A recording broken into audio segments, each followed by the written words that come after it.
مرحوم کی درجات کی بلندی کے لیے بآواز بلند صلوات۔ جو پیچھے مومنین تشریف فرمائے تھوڑا تھوڑا آگے آگے آ جائیں گے تو اور مومنین کو آگے کا آنے کا موقع ملے گا۔ درود کا سہارا لیتے ہوئے تھوڑا تھوڑا آگے آگے آ جائیے۔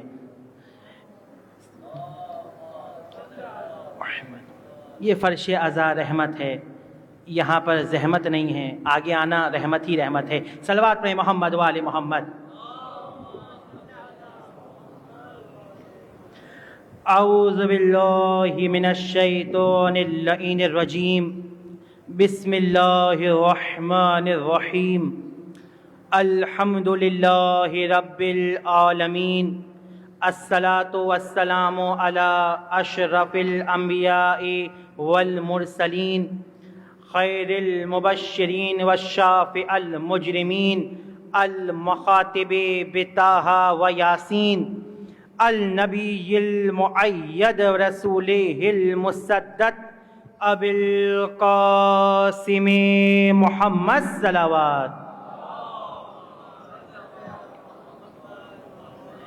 الصلاۃ والسلام علی ولیہ ووصیہ ووزیرہ وامینہ واشرف العطرتہ وذریتہ وباب الحکمتہ وناطق حجتہ سید المسلمین امیر المؤمنین علی بن ابی طالب صلوات۔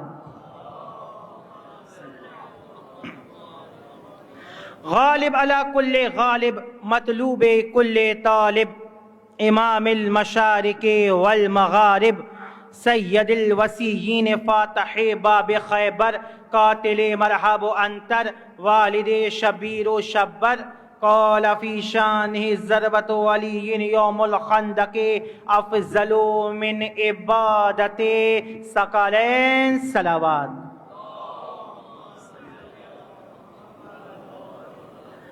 الصلاۃ والسلام علی طیبین الطاہرین المعصومین المظلومین المنتجبین المنتخبین، بسم اللہ الرحمن الرحیم، وما خلقت الجن والانس الا لیعبدون صلوات۔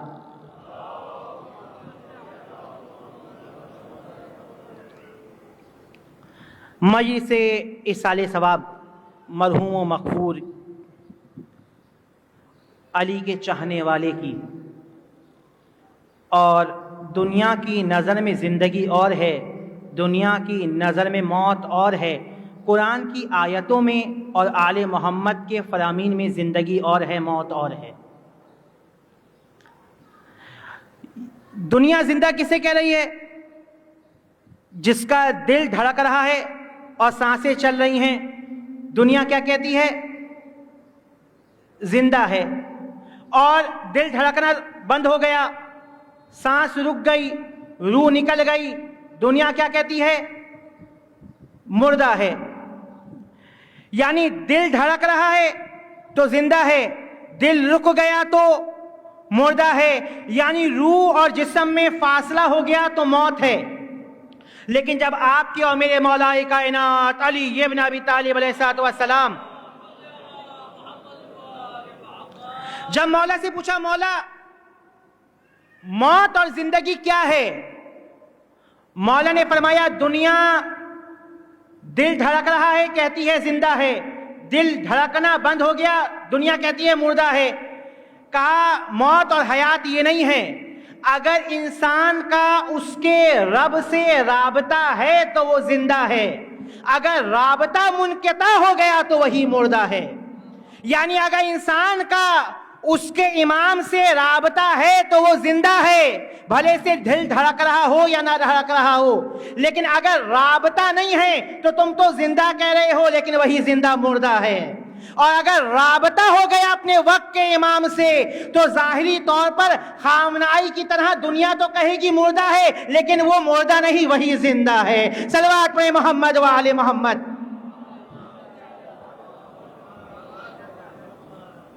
توجہ فرمائی آپ نے؟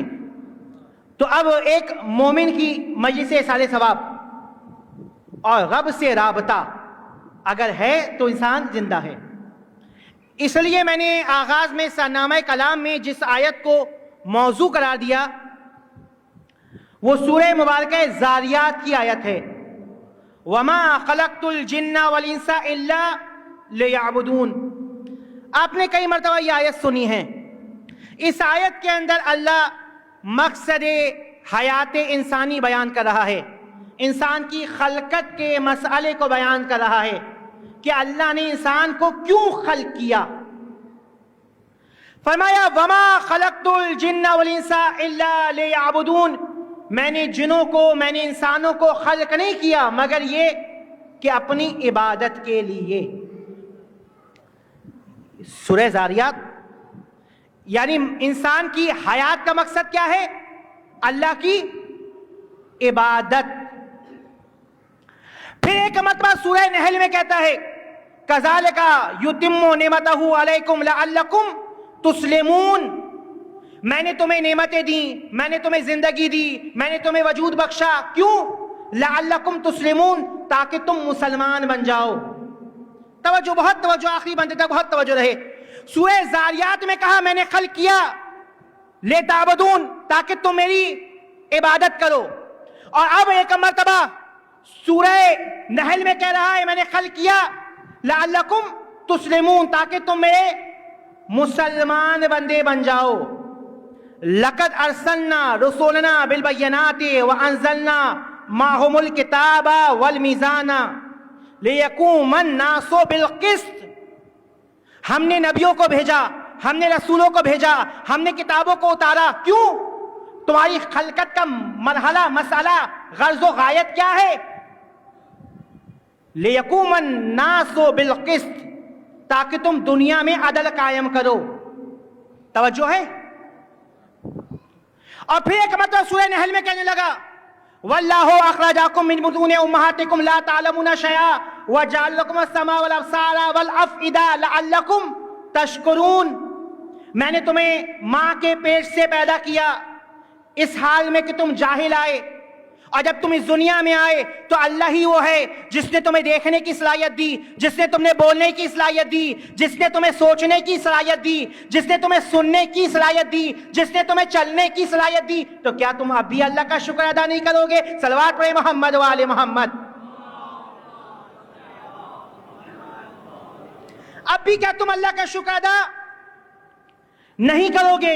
یعنی سورہ زاریات میں توجہ، بہت توجہ، اب 4 مقامات پہ اللہ نے انسان کی خلقت کے مقصد کو بیان کیا، 4 مقامات پر، جو میں نے 4 آیتیں پڑھی ہیں، 4 مقامات۔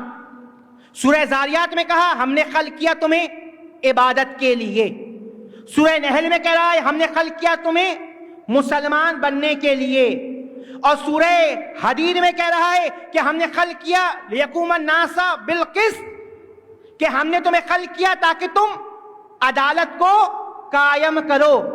اور اب ایک مرتبہ کہنے لگا سورہ نحل میں لَعَلَّكُمْ تَشْكُرُونَ، ہم نے تمہیں خلق کیا تاکہ تم اللہ کا شکر ادا کرو۔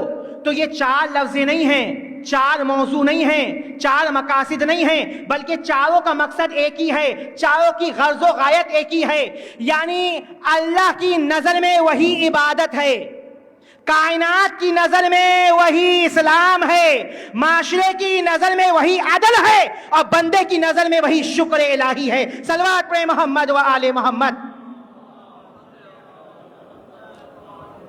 یہ 4 الگ الگ مقاصد نہیں ہیں، یہ ایک ہی مقصد ہے، 4 لفظ ضرور ہیں۔ ہم نے خلق کیا عبادت کے لیے، ہم نے خلق کیا شکر کے لیے، ہم نے خلق کیا اسلام لانے کے لیے، ہم نے خلق کیا عدل کو قائم کرنے کے لیے۔ 4 لفظ ہیں لیکن موضوع ایک ہی ہے، وہ کیا ہے؟ اللہ کی بندگی۔ لِيَعْرِفُونَ، اللہ کی معرفت کے لیے ہم نے تمہیں خلق کیا۔ اب آپ دیکھیے کہ جب انسان کی حیات کا مقصد اللہ کی معرفت، اللہ کی عبادت ہے، تو انسان کی زندگی میں وہی ہونا چاہیے، وہی کام ہونے چاہیے، وہی اعمال ہونے چاہیے کہ جو اللہ کو راضی کرنے والے اعمال ہیں۔ یعنی انسان کی زندگی میں اللہ کے علاوہ کچھ اور نظر نہیں آنا چاہیے۔ یہ قرآن کا آپ سے مطالبہ ہے کہ اللہ کی معرفت ہو، اللہ کی بندگی ہو۔ اگر انسان اس طرح زندگی گزارے تو گویا وہ دن بدن اپنے مقصد حیات کے قریب ہو رہا ہے، اور اگر انسان اس طرح زندگی نہ گزارے تو وہ چاہے کسی بھی منزل پر پہنچ جائے لیکن وہی اپنے مقصد حیات سے دور ہو رہا ہے. صلوات پڑھیں محمد و آل محمد.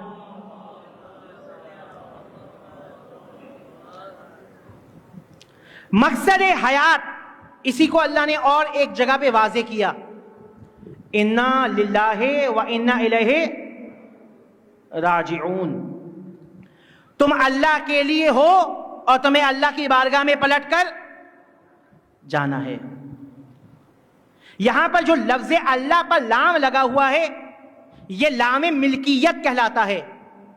جس پر آ جائے وہ اس کی ملکیت ہوتی ہے. انا للہ و انا الیہ راجعون. تم اللہ کی ملکیت ہو.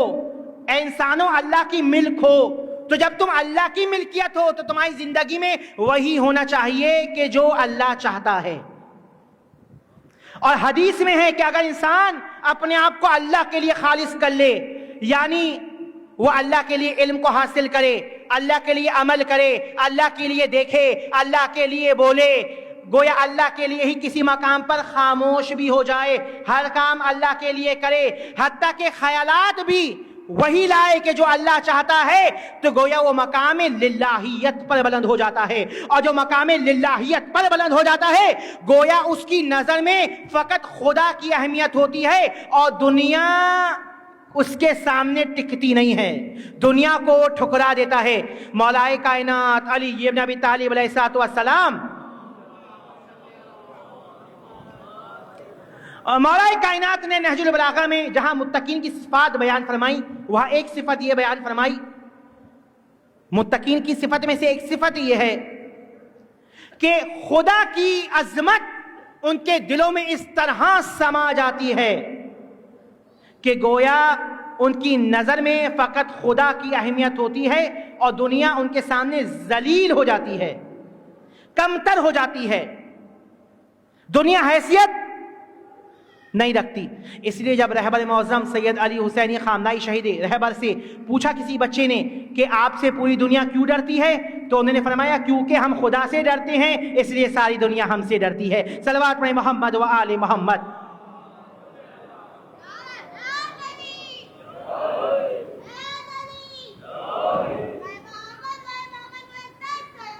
اللہ.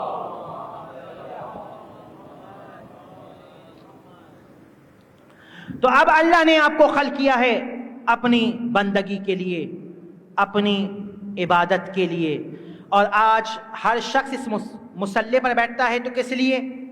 اللہ کے لیے. نماز پڑھ رہا ہے تو اللہ کے لیے, روزہ رکھ رہا ہے تو اللہ کے لیے, حج کر رہا ہے تو اللہ کے لیے, زکوٰۃ دے رہا ہے تو اللہ کے لیے, یعنی تمام عبادتیں اللہ کے لیے انجام دے رہا ہے. تو اب کیسے معلوم ہو کہ کس کی عبادت سے اللہ راضی ہے اور کیسے معلوم ہو کہ کس کی عبادت سے اللہ راضی نہیں ہے؟ تو اب اللہ تعالیٰ نے جب اپنے حبیب کو معراج پر بلایا تو معراج پر بلا کر اللہ نے چند راز عطا کیے. ان رازوں میں سے ایک راز یہ تھا کہ اے حبیب, حدیث قدسی ہے, اے حبیب جس بندے سے میں راضی ہو جاتا ہوں گویا اس کے اندر میں ان صفات کو پیدا کر دیتا ہوں.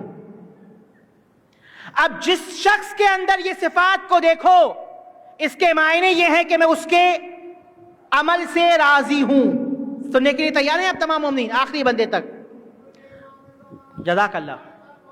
اللہ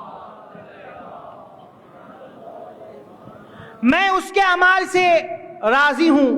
اب جس شخص کے اندر یہ صفات کو دیکھو گویا سمجھ جانا کہ اس کے عمل سے اللہ راضی ہے. کا پہلی صفت یا احمد, جس شخص سے میں راضی ہو جاتا ہوں گویا اس سے ایسا شکر ادا کرتا ہوں جو نادانی سے پاک ہوتا ہے. شکر. اب دیکھنا یہ ہے کہ میری زندگی میں کتنا شکر ہے. مجلس اصالہ ثواب ہے اس لیے ایک جملہ دیکھیے, والدین بچے کو پیدا کرتے ہیں, والدین بچے کو پالتے ہیں, والدین بچے کو کھلاتے ہیں, والدین بچے کو پال کر بڑا کرتے ہیں, تعلیم کی ذمہ داریاں اٹھاتے ہیں, اور راتوں میں جاگ کر اگر بیمار ہو جائے تو دوا بھی کرتے ہیں اور دعا بھی کرتے ہیں. اور جب وہی بچہ بڑا ہو جائے, جوان ہو جائے, تو ایسا بھی ہے کہ وہ پلٹ کر کہتا ہے کہ آپ نے میرے لیے کیا ہی کیا ہے, یہ تو آپ کا فرض تھا, آپ نے میرے لیے کون سا خاص کر لیا کوئی کام؟ والدین نے اپنی جان بھی لگا دی، مال بھی لگا دیا، اولاد کیا کہہ رہی ہے؟ آپ نے کون سا کچھ کر لیا؟ آپ کا فرض تھا۔ حدیث میں ہے کہ جو مخلوق کا شکریہ نہیں ادا کر سکتا وہ اللہ کا شکریہ کیسے ادا کرے گا؟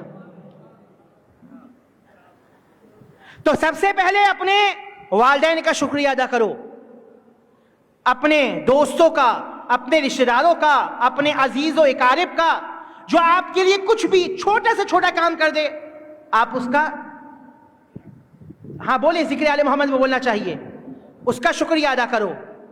اور پھر اللہ کا شکریہ ادا کرو کہ جس نے تمہیں بغیر مانگے تمام نعمتیں عطا کر دیں، اللہ کا شکریہ۔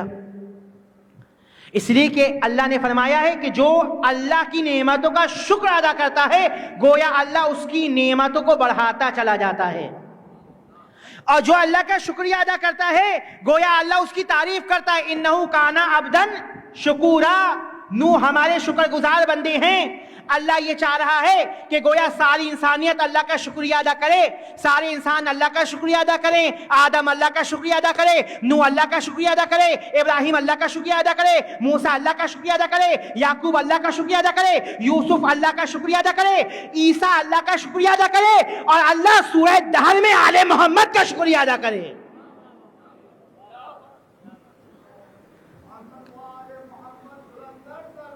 جزاک اللہ۔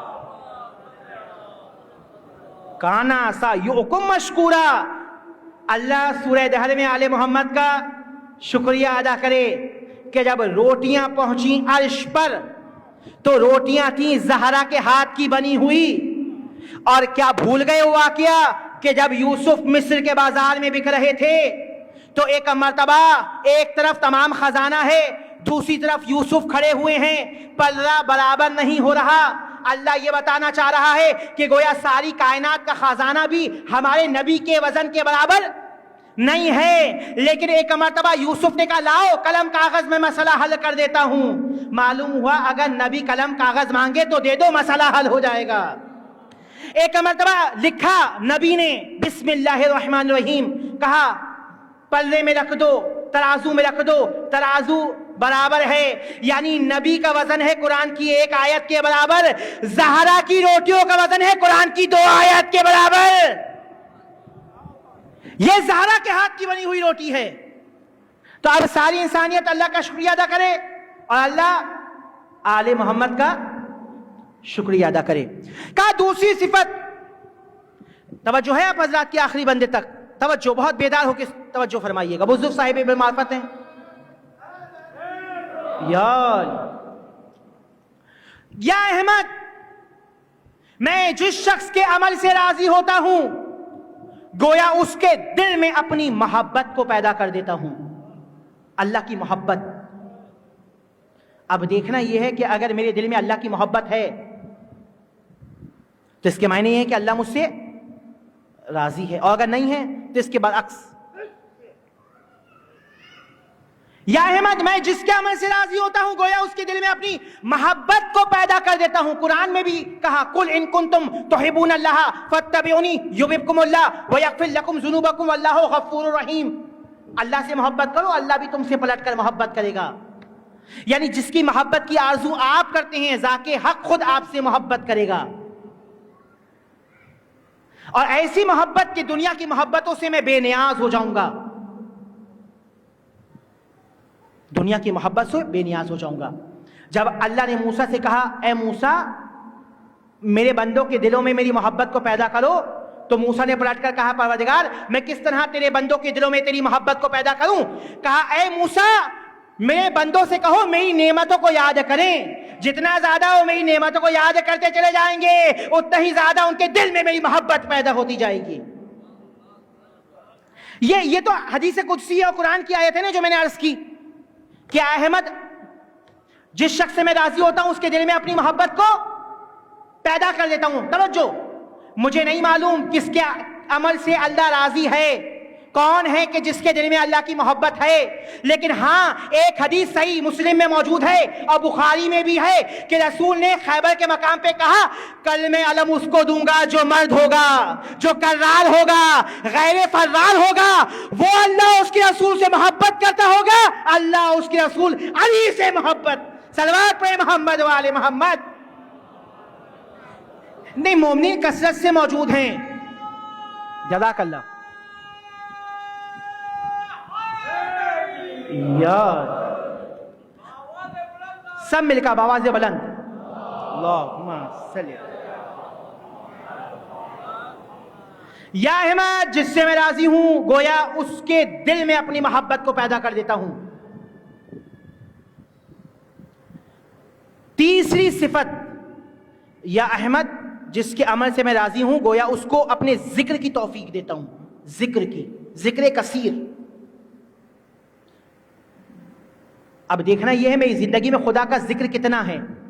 اب آپ توجہ، بہت توجہ دیکھیں. ذکر ایک ہے ذکر لسانی، زبان سے اللہ کی تسبیح کرنا، سبحان اللہ سبحان اللہ. اس کی بہت عظمت ہے. اگر انسان صبح و شام اللہ کا نام فقط زبان سے لینا، چاہے وہ سفر میں جا رہا ہے، بائک چلا رہا ہے، کچھ بھی کر رہا ہے، اللہ کا نام لے رہا ہے، تسبیح کر رہا ہے، اس کے اثرات آپ کے وجود سے ظاہر ہونے لگیں گے. اس لیے کہ جب آپ زبان سے اللہ کا نام لیں گے تو وہ نور جو اللہ کے نام میں ہے وہ آپ کے قلب میں منتقل ہو جائے گا. اور جب آپ کے قلب میں وہ نور منتقل ہو جائے گا تو وہ نور قبر تک آپ کے ساتھ جائے گا. جب قبر میں جائیں گے تو وہی نور قبر کو روشن کرے گا. جب آخرت میں حاضر ہوں گے تو وہی نور آپ کی شفاعت کرے گا. تو ایک ہے ذکر لسانی، یعنی زبان سے اللہ کا کیا کرنا؟ ذکر. بہت توجہ، گفتگو کرتے ہوئے آگے آئیے. ایک ہے ذکر قلبی. یہ سمجھنے کی ضرورت ہے. بزرگ صاحب امامت ہیں، نوجوانوں سے خطاب کر رہا ہوں.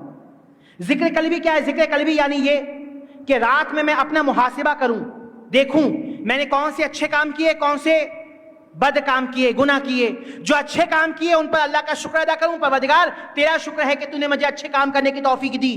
پروردگار کل میں اس سے زیادہ یہ کام کرنے کی کوشش کروں گا، ارادہ.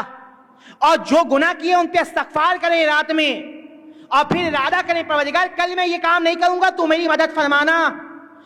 یہ آپ نے کیا اور آپ سو گئے. آپ تو سو گئے لیکن ساری رات آپ کا قلب خدا کا ذکر کرتا رہا، خدا کی تسبیح کرتا رہا. صلوات پڑھیں محمد و آل محمد.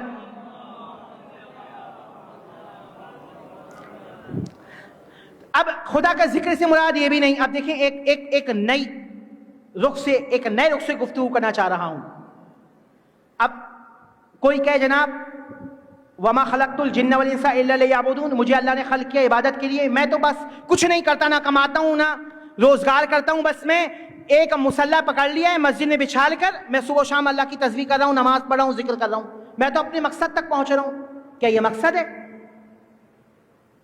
توازن، دین و دنیا میں توازن. اللہ آپ کو مونس نہیں دیکھنا چاہتا. مونیسٹزم کو اللہ پسند نہیں کرتا، ترک دنیا کو اللہ پسند نہیں کرتا. توجہ ہے حضرات کے آخری بندے تک. ایک حدیث مولا کی سناؤں؟ صلوات پڑھیں محمد والے محمد.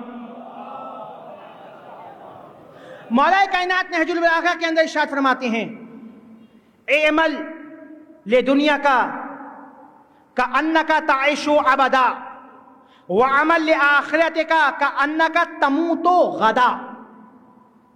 کون بول رہے ہیں؟ علی بول رہے ہیں. خدا کی قسم یہ جملہ علی کے علاوہ کوئی بول ہی نہیں سکتا. بہت قیمتی جملہ ہے. اگر پہنچا پایا آخری بندے تک، اعمل لدنیا کا کأنک تعیش ابدا، دنیا کے لیے ایسے کسبے معاش کرو، اس طرح دنیا کو بناؤ، اس طرح دنیا کو کماؤ جیسے تمہیں ہمیشہ اسی دنیا میں رہنا ہے، قیامت تک اسی دنیا میں رہنا ہے. وَعَمَلْ لِآخِرَتِكَ كَأَنَّكَ تَمُوتُ غَدًا، اور اسی مال سے آخرت کے لیے ایسے سامان کرو جیسے تمہیں کل ہی مر جانا ہے. توجہ فرمائی آپ نے. کون بول رہے ہیں؟ علی.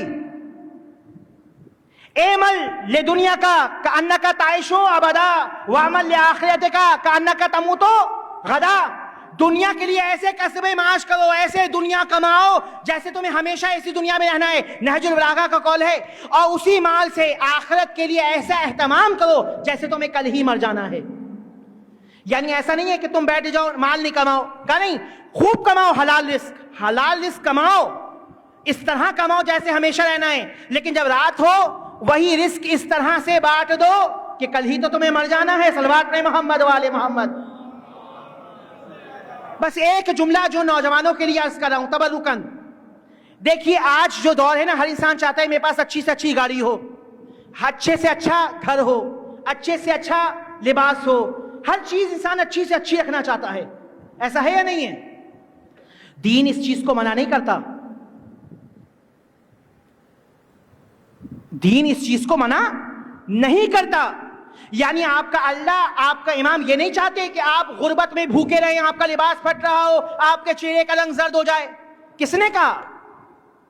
وَعَمَلْ لِدُنْيَا كَأَنَّكَ تَعِيشُ أَبَدًا، خبردار، خوب حلال رزق کماؤ، اچھا گھر بناؤ، اچھی سواری خریدو، اچھا لباس پہنو، لیکن ایک شرط ہے، جب اچھے مکان سے اچھا لباس پہن کر اچھی سواری میں بیٹھ کر نکلو اور کسی مقام پر حی علی الصلاۃ کی آواز آ جائے تو گویا تمہارا چہرہ بھوک سے زرد نہ ہو، خوف خدا سے متغیر ہو جائے، تو یہ امام کو بھی پسند ہے، آپ کے رب کو بھی پسند ہے۔ صلوات پڑھیں محمد و آل محمد۔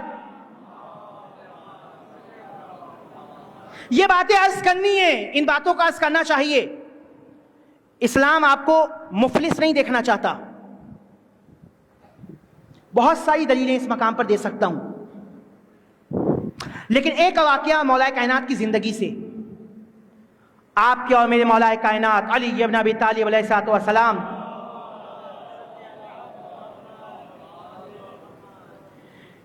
میرے مولا کائنات مولا کی ظاہری خلافت کتنے برس ہے؟ تقریباً 5 برس، 4.5-5 برس۔ اس ظاہری خلافت میں مولا مدینے میں رہے۔ پہلے جب مولا نے خلافت کو قبول کیا تو امام کہاں ہیں؟ مدینے میں۔ پھر امام کوفے چلے گئے، کوفے کے بھی خطبات موجود ہیں، اور امام بصرہ بھی گئے۔ جنگ جمل کا مرکز کیا ہے؟ بصرہ۔ بصرہ کے واقعات بھی ملیں گے آپ کو، کم ہیں لیکن اس میں ایک واقعہ، جب مولا بصرہ گئے تو مولا کے ایک صحابی نے، ایک چاہنے والے نے، ایک عشق رکھنے والے نے، علا بن زیاد حارثی نے مولا کی دعوت کی۔ توجہ ہے حضرات کی؟ اور جب مولا کی دعوت کی تو مولا اس کے گھر گئے، اور جب مولا اس کے گھر گئے تو مولا نے دیکھا اس کا گھر بہت بڑا ہے، بہت وسیع ہے، بہت بڑا مکان ہے، ضرورت سے بہت زیادہ بڑا وسیع گھر ہے۔ علا بن زیاد حارثی بصرہ میں، مولا دعوت پہ گئے، دیکھا گھر بہت وسیع ہے، مولا نے ایک جملہ فرمایا، سننے کے لیے تیار ہیں؟ کہا اے علا بن زیاد حارثی، کیا تمہیں ایسا نہیں لگتا کہ اس گھر کی تمہیں دنیا سے زیادہ ضرورت آخرت میں درکار ہے؟ کون بولیں؟ علی بول رہے ہیں۔ کیا تمہیں ایسا نہیں لگتا اس گھر کی تمہیں زیادہ ضرورت آخرت میں درکار ہے؟ مولا کیا گھر بیچ دوں؟ اب بہت توجہ دیکھیں، یہ گھر جو ہے نا، یہ حرام کے مال کا نہیں تھا، حلال تھا۔ اگر حرام ہوتا تو مولا کہتے یہ غصب کیا ہوا مال ہے، تمہارا مال ہی نہیں ہے۔ کہا نہیں، تمہارا گھر، اس کا معنی یہ مال کیا ہے؟ حلال۔ ایزمشن نمبر 2، مال میں سے زکوٰۃ اور خمس جو ہے وہ ادا ہو چکا ہے۔ پھر مولا کیوں کہہ رہے ہیں؟ پھر مولا نے کیوں کہا؟ توجہ، بہت توجہ۔ علا بن زیاد حارثی سے کہا تمہیں کیا ایسا نہیں لگتا اس گھر کی زیادہ ضرورت تمہیں آخرت میں ہے؟ کہا مولا بیچ دوں؟ کہا نہیں، ہم کب کہہ رہے ہیں بیچو۔ کہا پھر مولا آپ کیا کہنا چاہ رہے ہیں، ذرا واضح کر دیں۔ کہا ہم تمہیں فقط نصیحت کر رہے ہیں کہ یہ تمہارے پاس جو نعمت ہے نا گھر، اس کو ضائع نہ کرو، اس گھر میں کچھ ایسا کام انجام دو کہ گویا یہ گھر ایسا ہی رہے لیکن اس سے بڑا گھر آخرت میں تمہارا بن جائے۔ اب آپ دیکھیے گا کہ آپ کے پاس اچھی سواری ہے، کوئی بھی سواری ہے، مکان ہے، گویا اس کو آخرت کے لیے اس طرح سے استعمال کریں کہ گویا اس سے اچھی سواری آخرت میں بن جائے, اس سے اچھا مکان آخرت میں بن جائے. کہا مولا کیا کروں؟ کہا غریب رشتہ داروں کی اپنے گھر پہ زیادہ سے زیادہ دعوت کرو, مسکینوں کو بلاؤ, یتیموں کو بلاؤ, کھانا کھلاؤ اور خدا کا مصلی بنا دو, قرآن کی تعلیم کے لیے مدرسہ قائم کر دو. یعنی میں اپنی زبان میں کہوں, مولا یہ کہنا چاہ رہے ہیں کبھی خدا کا مصلی بنا دو, کبھی حسین کا عزا خانہ بنا دو. صلوات پڑھیں محمد و آل محمد.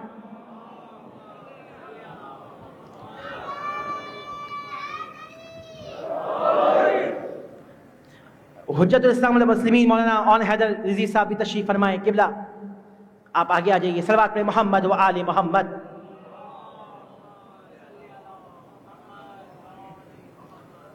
تو اب دنیا کی تمام چیزوں کو آخرت کے لیے, آخرت میں اس سے بہتر مل جائے, اس کے لیے استعمال کرو. یہی تمہاری حیات کا مقصد ہے, یہی تمہاری بندگی ہے. وما خلقت الجن والانس الا لیعبدون, میں نے تمہیں خلق نہیں کیا مگر یہ کہ اپنی عبادت کے لیے. یہ عبادت کیا ہے؟ قرآن کی بعض آیات تعویل چاہتی ہیں کہ ان کی تعویل کی جائے. ایک ہوتی ہے تفسیر, ایک ہوتی ہے تعویل. اب اس میں فرق ہے, کسی مقام پہ عرض کروں گا, لیکن اس بات کو سن لیجئے کہ اس آیت کی تعویل ہوگی, تفسیر نہیں ہوگی. وما خلقت الجن والانس الا لیعبدون, میں نے تمہیں خلق نہیں کیا مگر یہ کہ اپنی عبادت کے لیے. تفسیر کیا ہے؟ تفسیر اگر میں کہوں کہ قرآن کی تفسیر کیا ہے اور تعویل کیا ہے, اس میں فرق کیا ہے؟ فرق یہ ہے کہ اللہ نے فرمایا وَأَنزَلْنَا مِنَ السَّمَاءِ مَاءً, میں نے پانی کو آسمان سے نازل کیا. تو پانی کیا ہے؟ میں اس کی تفسیر کروں, کیا ہوگی تفسیر؟ پانی وہ ہے کہ جس سے لوگ پیاس بجھاتے ہیں, پانی وہ ہے کہ جس سے کھیت لہلاتے ہیں. یہی ہے نا تفسیر. تعویل کیا ہے؟ تعویل یہ ہے کہ اگر مجھے پیاس لگ رہی ہو تو آپ جتنی بھی پانی کی تعریفیں بیان کریں, لیکن میری پیاس نہیں بجھے گی جب تک مجھے پانی لا کر نہ دیا جائے. توجہ ہے؟ وما خلقت الجن والانس الا لیعبدون, ہم نے تمہیں خلق کیا عبادت کے لیے. چھٹے امام جعفر صادق علیہ السلام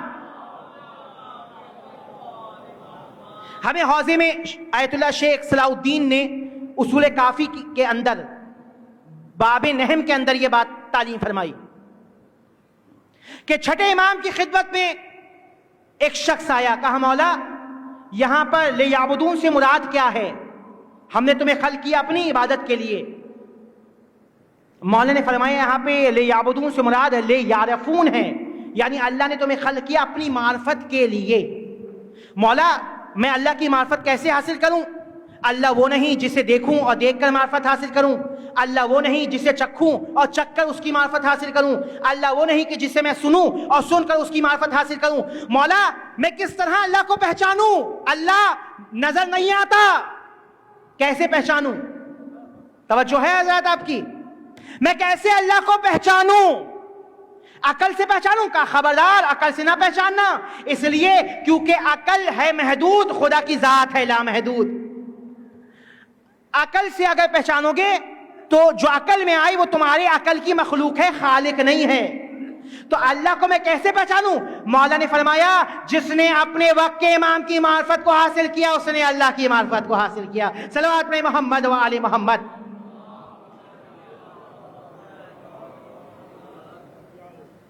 لے یعرفون, اللہ نے تمہیں خلق کیا اپنی معرفت کے لیے. اللہ وہ نہیں جسے دیکھ کر پہچانا جائے. کہا کوئی مسئلہ نہیں ہے, اللہ ہاتھ نہیں رکھتا. توجہ, جملہ ہدیہ کرنے جا رہا ہوں آپ کے مزاج کے مطابق. اللہ ہاتھ نہیں رکھتا, لیکن کوئی ہاتھ ہے جسے ہاتھ نہیں ید اللہ کہتے ہیں. کوئی آنکھ ہے جو آنکھ نہیں عین اللہ ہے. کوئی زبان ہے جو زبان نہیں لسان اللہ ہے. کوئی چہرہ ہے جو چہرہ نہیں وجہ اللہ ہے. اور کوئی نفس ہے کہ جو چادر اطمینان اوڑھ کر سو جائے نفس کو بیچ دیتا ہے, مرضی الہی کو خرید لیتا ہے. جزاک اللہ.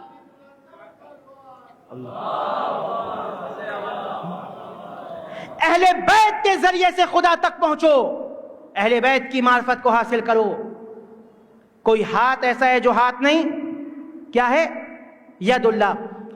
قرآن نے کہا, دیکھیں مولائے کائنات علی ابن ابی طالب علیہ السلام, درود پر مل کا باواز بلند مولا کی ذات پر. مولا سے کسی نے پوچھا, یا علی پیغمبر کی سب سے بڑی فضیلت قرآن میں کون سی ہے؟ علی مسکرائے, فرمایا پورا قرآن ہی قصیدہ محمد مصطفیٰ ہے. پورا قرآن کیا ہے؟ قصیدہ محمد. توجہ بولیے, ذکر علی میں بولتے ہوئے گھبرایا نہ کیجئے. قصیدہ محمد مصطفیٰ ہے. کہا پھر بھی سنو, تم نے پوچھا نا پیغمبر کی سب سے بڑی فضیلت قرآن میں کون سی ہے؟ سورہ فتح آیت نمبر 10, انما یبایعون اللہ ید اللہ فوق ایدیہم. پیغمبر کی, علی بول رہے ہیں, علی آپ شان مصطفیٰ سن رہے ہیں زبان مرتضیٰ سے. علی بول رہے ہیں کہ پیغمبر کی سب سے بڑی فضیلت قرآن میں کیا ہے؟ کہ پیغمبر انما یبایعون اللہ ید اللہ فوق ایدیہم. اے لوگو, یہ جو تم پیغمبر کے ہاتھ پہ بیعت کر رہے ہو نا, یہ تم پیغمبر کے ہاتھ پہ بیعت نہیں کر رہے, بلکہ تمہارے ہاتھوں کے اوپر ید اللہ, اللہ کا ہاتھ ہے. توجہ, جاگیے آخری بندے تک. تمہارے ہاتھوں کے اوپر ید اللہ یعنی اللہ کا ہاتھ ہے. اب ایسا نبی جس کا ہاتھ ید اللہ ہو, زبان لسان اللہ ہو, اب اگر وہ جائے گا تو اس کی جگہ پہ وہی آئے گا جس کا ہاتھ ید اللہ ہو, زبان لسان اللہ ہو,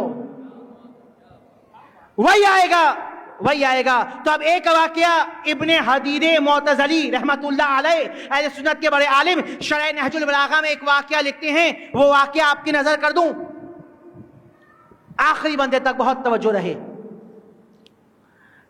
ابن حدید معتزلی رحمت اللہ علیہ, اہل سنت کے بڑے عالم, شرح نہج البلاغہ میں لکھتے ہیں کہ جب یمن کا مال غنیمت آیا تو یمن کے مال غنیمت کو تقسیم کرنے کے لیے اللہ کے رسول نے علی کو بلایا اور کہا, یا علی آپ مال غنیمت کو تقسیم کیجئے. علی آ گئے اور مال غنیمت کو تقسیم کرنے کے لیے کہا, اے لوگو قطاروں کو بناؤ. توجہ ہے آخری بندے تک, بہت توجہ, بہت توجہ, میری طرف نظر رہے. علی آئے اور ایک مرتبہ مال غنیمت کو تقسیم کرنے کے لیے علی نے کہا آخری بندے تک قطار بناؤ. لوگوں نے قطار بنائی. سونے اور چاندی کے سکے تھے, ایک ایک مٹھی علی سونے کے سکے عطا کرتے ہیں, ایک مٹھی چاندی کے سکہ علی عطا کرتے ہیں. علی دیتے جا رہے ہیں, لوگ لے رہے ہیں, جا رہے ہیں. لیکن کیا کریں کہ ان لوگوں میں علی کے چاہنے والے بھی تھے اور بغض علی رکھنے والے بھی تھے. علی کا بغض رکھنے والے بھی موجود تھے. ان سے ہضم نہیں ہوا کہ علی تقسیم کریں. پہنچ گئے رسول کے پاس, یا رسول اللہ عجب بات ہے, آپ نے مال غنیمت تقسیم کرنے کے لیے علی کو منتخب کر لیا اور علی نے کوئی ترازو نہیں منگایا, کوئی میزان قائم نہیں کی, بلکہ علی اپنے ہاتھ سے سکے دے رہے ہیں, کسی کو زیادہ کسی کو کم, نعوذ باللہ. ایک مرتبہ پیغمبر چاہتے تو کوئی حدیث فرما سکتے تھے, لیکن علی کی ولایت کا مرحلہ ہے. علی کی ولایت کو پیغمبر نے کبھی صرف کالر نہیں پہنچایا, پہلے ہاتھوں پہ اٹھایا ہے, پھر من کنت مولا فہذا علی مولا کہہ کے سنایا ہے. یعنی پہلے عمل ہے, پھر کال ہے. تو ایک مرتبہ کہا, جاؤ جو لوگ مال لے گئے ان کو بلاؤ, جاؤ علی کو بلاؤ اور ترازو لاؤ. علی بھی آ گئے, مومنین بھی آ گئے, ترازو بھی آ گیا. کہا اپنے مال کو دیکھتے جاؤ, رکھتے جاؤ اور اٹھاتے جاؤ.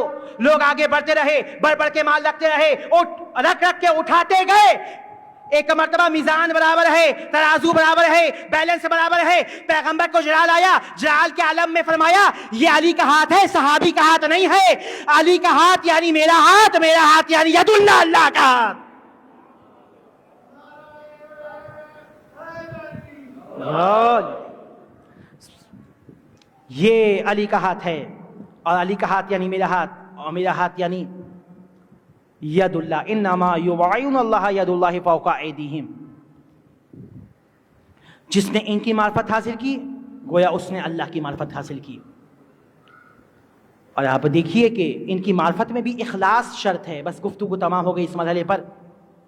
اخلاص شرط ہے, للہیت شرط ہے ان کی معرفت میں بھی. ایک پیغام محرم قریب ہے، آپ کے ذریعے سے تمام مومنین تک اور تمام ذاکروں تک، تمام خطبہ تک پہنچا رہا ہوں کہ ذکر حسین کیجئے مگر ذکر حسین کو تجارت نہ بنائیے۔ بہت سے لوگ کہیں گے جناب ہم تو کچھ لیتے ہی نہیں ہیں، ہمیں تو جو دے ہم لے لیتے ہیں۔ عجب مسئلہ ہے، جو دے وہ لے لیتے، ہم خود کچھ فرمائش نہیں کرتے۔ ذرا آپ ان سے 2 مجلسیں پڑھوا لیجئے کسی محرم اور کچھ نہ دیجئے، امتحان لیں، اور اگلے محرم کو ذرا فون کیجئے قبلہ ٹائم ہے تو فوراً آپ کو منع کر دیں گے۔ یعنی آقا حسین کی عزاداری، آقا حسین کے ذکر کو آپ تجارت بنا رہے ہو۔ دیکھیے آپ کے گھر میں بھی اگر آپ صاحب ثروت ہوں، آپ صاحب دولت ہوں، اور آپ کے گھر میں آپ کا کوئی نوکر ہو، کوئی خادم ہو، اور آپ کا تمام کام وہ کرتا ہو، بہت اطاعت گزار ہو، فرما بردار ہو، سارا کام آپ کا کرتا ہو دن بھر، اور روٹی مانگنے وہ آپ کے پڑوس میں جائے تو کیا آپ کی غیرت گوارا کرے گی؟ توجہ ہے یا نہیں ہے؟ آپ کی غیرت گوارا نہیں کرے گی کہ یہ میرا فرما بردار نوکر ہے، یہ مجھ سے مانگے، پڑوس میں کیوں جا رہا ہے؟ قسم خدا کی اگر سچائی سے، خلوص سے حسین کا ذکر کیا جائے، حسین کا نوحہ پڑھا جائے، حسین کا سلام اور آقا حسین کے مصائب کو خلوص سے پڑھا جائے، تو جناب زہرا آپ کو دنیا والوں کا محتاج نہیں ہونے دیں گی۔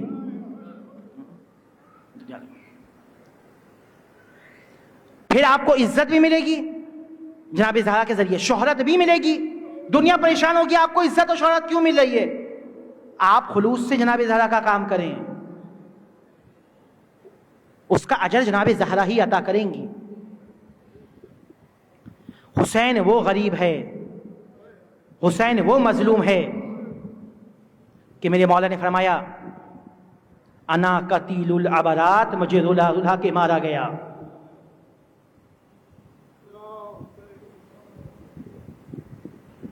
مجھے رلا رلا کر مارا گیا۔ اجرکم الی اللہ۔ عزادارو، کربلا کے میدان میں حسین کبھی اصحاب کی لاشیں لا رہے ہیں، کبھی انصار کے لاشیں لا رہے ہیں، کبھی حسین علی اکبر کے سینے سے برچھی کو نکالتے ہیں، کبھی عباس کے کٹے ہوئے بازوؤں کو اٹھاتے ہیں، کبھی علی اصغر کی ننھی سی تربت بناتے ہیں۔ اور وہ وقت بھی آیا کہ جب فاطمہ کا لال غریب ہو گیا اور ایک مرتبہ در خیمہ پہ آئے اور کہا اے زینب، اے کلثوم، اے رباب، اے رقیہ، اے سکینہ، میرا آخری سلام قبول کر لو۔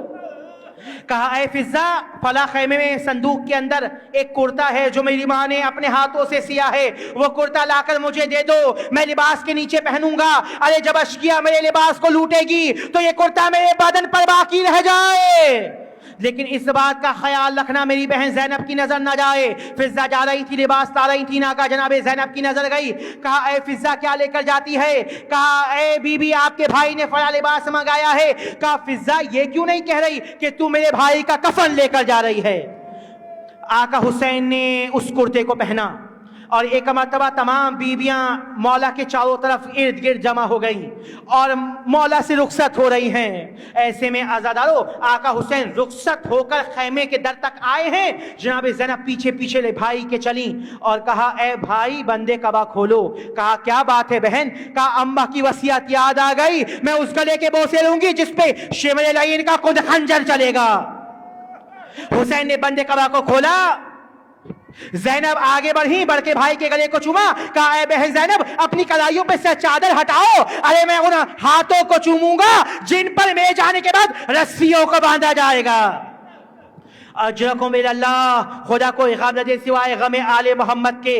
عزادارو، ایک مرتبہ حسین خیمے سے رخصت ہوئے، رخصت ہونے کے بعد میرے مولا سید سجاد کے خیمے میں آئے، سجاد کو غش سے جگایا۔